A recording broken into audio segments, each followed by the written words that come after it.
E Jair Bolsonaro usou uma agenda oficial do governador de São Paulo, Tarcísio de Freitas, do Republicanos, em Presidente Prudente, para reafirmar o seu desejo de estar no tabuleiro político, como ele expressou, na eleição presidencial de 2026.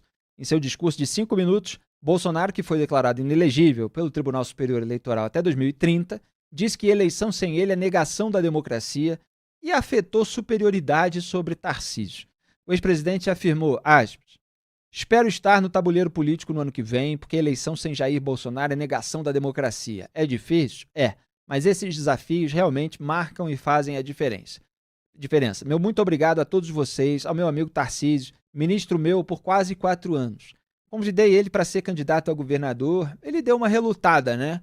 Ele é nascido no Rio de Janeiro, conhecia pouca coisa aqui em São Paulo, mas tem uma capacidade enorme de síntese, de entender das coisas e um coração maior do que o peito dele, apesar de ter emagrecido aí uma arroba.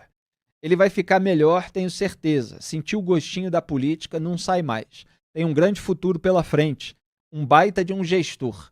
Na política, já aprendeu 95%. Só falta 5%. Quer dizer, só faltam 5%. Tarcísio. Depois eu dou umas aulas particulares para você. Se é que você não pegou com o Kassab ali. Bolsonaro se referia ao Gilberto Kassab, presidente nacional do PSD, um partido que está cada vez mais aliado ao Tarcísio.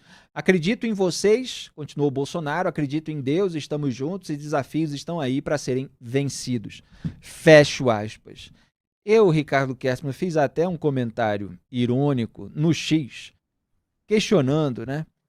Na verdade, afirmando o que faltaria ao Bolsonaro ensinar para o Tarcísio. Falta sabotar Lava Jato e Lava Toga, afrouxar leis penais e de improbidade administrativa, endossar a lei usada para condenar humorista, sancionar 3 vezes regra contrária ao recadastramento de aposentados, dessas associações agora investigadas no escândalo do INSS, instrumentalizar a ABIN, instigar pressão nas Forças Armadas e fingir que combate o sistema. Além, é claro, de perder para o Lula a eleição, a reeleição. É pior ainda, né? Porque é um presidente que tinha máquinas na mão, como outros tiveram e acabaram se reelegendo, mas o Bolsonaro não, de tanto desgaste que ele tinha. Ou a virar réu no STF, como diz aí uma das opções da nossa enquete. Será que é isso que falta o Bolsonaro ensinar ao Tarcísio? Quer dizer, o Bolsonaro no discurso, ele rebaixa o Tarcísio. Ele quer mostrar que ele está acima, ele quer mostrar que ele é o líder, que no máximo tem uma concessão ali para o Tarcísio ocupar determinado espaço. Será que isso não pode atrapalhar, inclusive, o crescimento de uma alternativa ao Lula? Como é que você avalia, Ricardo? Felipe, é esse o ponto que eu gostaria de destacar, porque é costumeiro o Jair Bolsonaro tratar o governador Tarcísio de uma forma sempre muito humilhante até. Ele sempre afeta uma superioridade como se o Tarcísio fosse alguém inferior. Isso é muito comum. O Tarcísio, sempre que aparece publicamente falando do Bolsonaro, eu vou usar até um termo popular aqui, mas está sempre puxando o saco, a meu ver até indevidamente, do Bolsonaro. E o contrário não ocorre.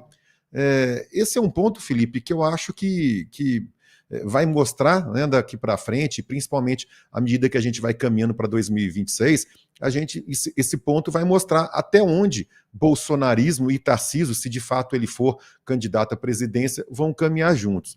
Outra coisa que eu gostaria de destacar, Felipe, é que o Bolsonaro utiliza o mesmo termo a respeito de eleições sem ele, dizer que eleições sem ele, Bolsonaro, não são democráticas. Ele utiliza o mesmo argumento que o senador Flávio Bolsonaro utilizou na entrevista que a gente comentou ontem, que se eleições não tiverem a participação do Jair Bolsonaro, elas não são democráticas.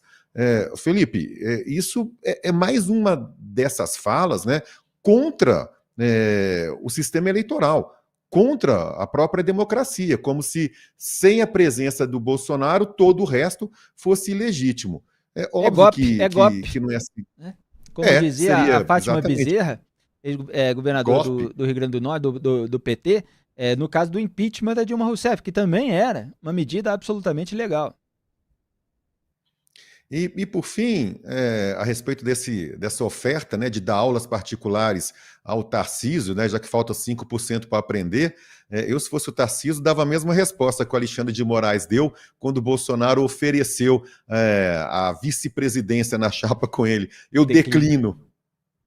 Pois é, esse ar professoral, essa empáfia, essa arrogância do Jair Bolsonaro é muito humilhante para o Tarcísio de Freitas. E é claro que é humilhante que ele se coloque nessa posição de aprendiz, de um sujeito que perdeu a reeleição, de um sujeito que está aí indiciado pela Polícia Federal num caso, réu no STF por outro, enquanto o Tarcísio ganhou a eleição. Claro que tinha uma aliança com o Bolsonaro, mas é bom deixar claro, porque os bolsonaristas tentam deturpar a história, que a demanda reprimida por políticos que representem o ideário de direita no Brasil, ela existe muito antes do Bolsonaro. Foi a demanda da sociedade que gerou a eleição do Bolsonaro em 2018, quando ele surfou nessa onda, quando ele adaptou o seu discurso e a sua retórica para atender essa demanda reprimida que já estava lá. E principalmente, talvez, aqui em São Paulo, no estado de São Paulo. Claro que há outras regiões, região sul do Brasil também, há muita gente à direita no espectro ideológico. O Bolsonaro não inventou isso aí. Imagina, tem 20 anos de jornalismo, o que ele falava de verdade, como até hoje, né? O que ele falava de verdade sobre a esquerda, sobre o PT, era o que estava no nosso trabalho. Meu e de outros colunistas até que me antecederam, autores de livros, etc. Mas já havia cristalizado uma forma de expressar criticamente aquelas posturas diferentes em relação às do Lula, em relação às dos petistas, em relação a dessa esquerda que ocupou os centros disseminadores de ideia da sociedade com a sua militância, o show business, o mercado da comunicação, as escolas, as universidades. O Bolsonaro reproduziu na arena política aquilo que já estava no ambiente cultural, no ambiente intelectual. Então essa demanda da sociedade é anterior, já estava lá. Se outros políticos se apresentarem dessa maneira crítica a determinados pontos e valores da esquerda, representando o ideário, trazendo aquela representatividade que faltava para essas pessoas e que continua faltando, porque o Bolsonaro não é o representante mais coerente, mais condizente com a demanda de boa parte, pelo menos, desse segmento da população, como as pesquisas têm mostrado, dividindo ali bolsonaristas e direita não bolsonarista, e a direita não bolsonarista é maior do que o núcleo bolsonarista. Então, repito, se houver outros políticos, eles conseguem se eleger não por causa do Bolsonaro, mas por causa da posição dessas pessoas.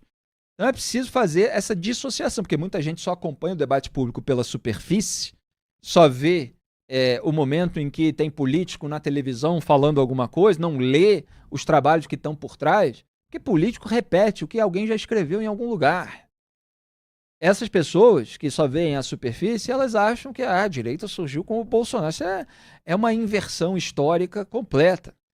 Mas que, claro, interessa a propaganda bolsonarista. Então ele sempre vai posar daquele que é o responsável pela transferência de votos para qualquer político à direita no Brasil. E o Tarcísio, como ele está bem cotado, ele vai sempre passar por essa humilhação aí do Bolsonaro, que quer esse pedágio, né? Quer que haja um comprometimento com indulto a ele, caso ele venha a ser condenado, como o Flávio Bolsonaro confessou na entrevista que nós comentamos ontem.